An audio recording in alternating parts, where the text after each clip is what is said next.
The Child Support Agency was set up 20 years ago to make sure absent parents and not the state paid towards their children's upbringing.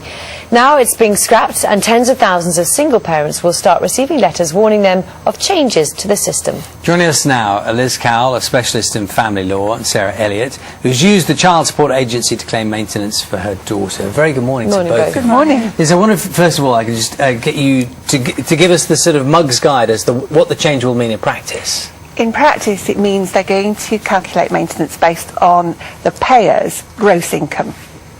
And they're going to do it on a percentage basis. But the biggest change is going to be that they're going to encourage people to make their own arrangements without the CMS, as it will now be called, having to get involved. And that's a child maintenance service. Yes. So they want it to be amicable. If Yes. it can be. The Yes. key thing here as well is, though, that they are going to be charged, and it's 20% for the payer, isn't it? Yes, and 4% for the payee. Which is a lot of money. Yes, it is.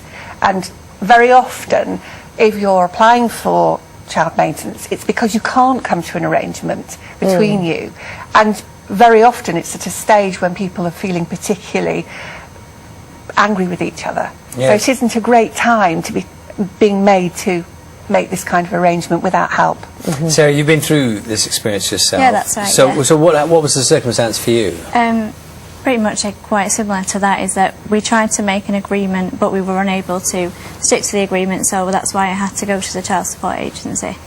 And it still goes through the Child Support Agency? Yes, it does So you'll now. be one of the ones who get the letters, will you? Yes, I will be doing, yeah. Do you know what the changes will mean for you? I know that roughly it's about the charges are roughly around about an extra quarter Yes.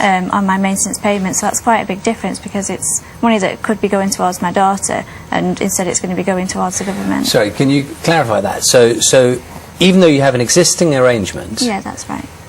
you will actually, your former partner will have to pay more money, Yeah, that's right, yeah. but you won't get it. No, the 20% goes to the government. Yeah, The it goes to 20% goes to the government? Yeah. So what do you think might happen? I mean, do you think that's going to put a strain on the existing arrangement? Yes, definitely, yeah, I think so, yeah.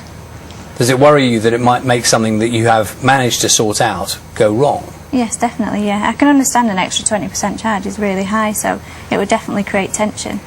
Liz, I mean, you know, as Sarah said, she's not going to be alone. Many thousands of people are going to get these letters and will be affected really financially as well if this is Yes, what's they going to will. happen. If they can come to an arrangement, then they won't lose the 20%. But the problem is it's the belief that people will be able to come to the arrangement. We don't know, but what we do know is that people have always in the past gone to the CSA as a last resort, not a first resort. So I'm sorry, I'm getting a little bit confused here. In Sarah's situation, for example, she has an existing arrangement which was arranged through the CSA. Yes.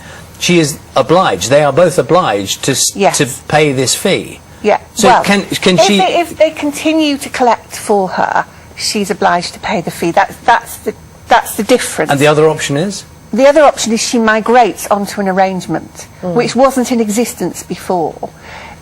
When the CSA was informal introduced, no, it's semi-formal in that child maintenance options will assist you to reach the agreement and tell you how to go about doing it.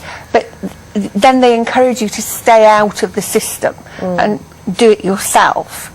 And that's the biggest change that's come in. Because in the past, they wouldn't let people do that. They took over control. Sarah, let's just talk about if, for example, you were going into the system again and your partner, the father of your child, knew that it was going to be 20%, you knew that you were going to have to pay effectively 4%. How would that have impacted on your agreement? Would it have made it even more tricky than it was? Yeah, I think so, definitely, yeah. I think it would have definitely created further tension. I think that if we could try and come to a private agreement, that would be much easier. Obviously, the CSA is always a second choice. It's not the first choice that single parents make. But presumably, right at the beginning of this process, that was what you wanted, was to have an arrangement, an agreement. Yeah, of and the course, reason you had to go to the CSA was precisely because that couldn't happen. No, but the CSA brings financial security for me and my daughter. Okay, I mean, Liz, looking a little bit down the line from this, what do you think the impact is going to be likely to be? Long term, I think some people will be encouraged to enter into agreements, and that can only be a good thing. Because if they know they don't do that, they're going to have to pay an extra 20%. That's the incentive. However, I think that's rather optimistic of the government I don't think they fully appreciate how much people don't want to pay. Long term, I think we might see people trying to find creative ways of getting money through the courts for children. The court still retains the power to make lump sum orders, and I think that's what we may see happen. Liz, thank you very much. Sarah, thank you very much for sharing your story as well. Thanks. And a little bit of